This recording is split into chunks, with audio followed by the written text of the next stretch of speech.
L'idée de cette histoire, mais elle vient de très très loin, c'est en Bourgeon depuis très longtemps. J'ai toujours aimé la mythologie, j'ai toujours aimé ce genre de créature.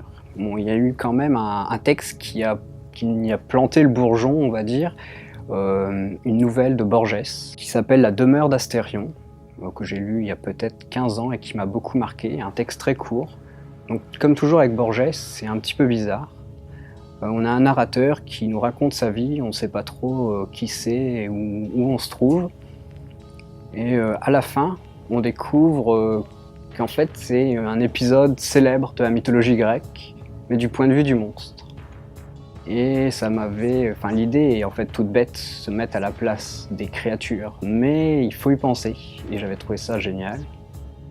Donc voilà, des années plus tard, au moment où je me suis dit ça y est, j'ai envie de faire de la fantasy, l'idée était toute prête.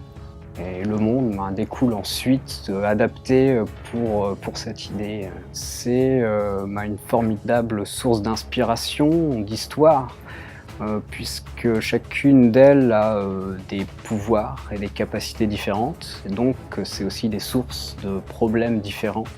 Ça invite le lecteur à réfléchir à ça. Certaines créatures sont peut-être plus humaines que les humains, et certaines autres sont réellement monstrueuses, et même si on peut aimer suivre leurs histoires, on n'a pas envie de les rencontrer dans la rue, ou on s'enfuit très vite.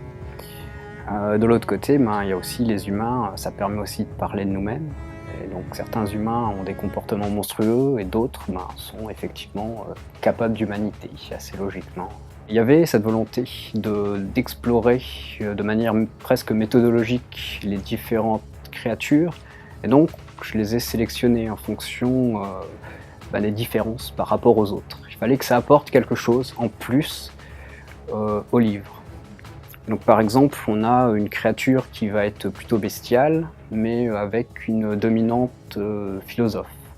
Mais donc on va retrouver une autre créature un peu bestiale, mais cette fois-ci moins philosophe, mais prédatrice, et qui va aimer manger un peu tout ce qui bouge. Certaines sont puissantes, d'autres faibles et ont du mal à se faire à leurs conditions.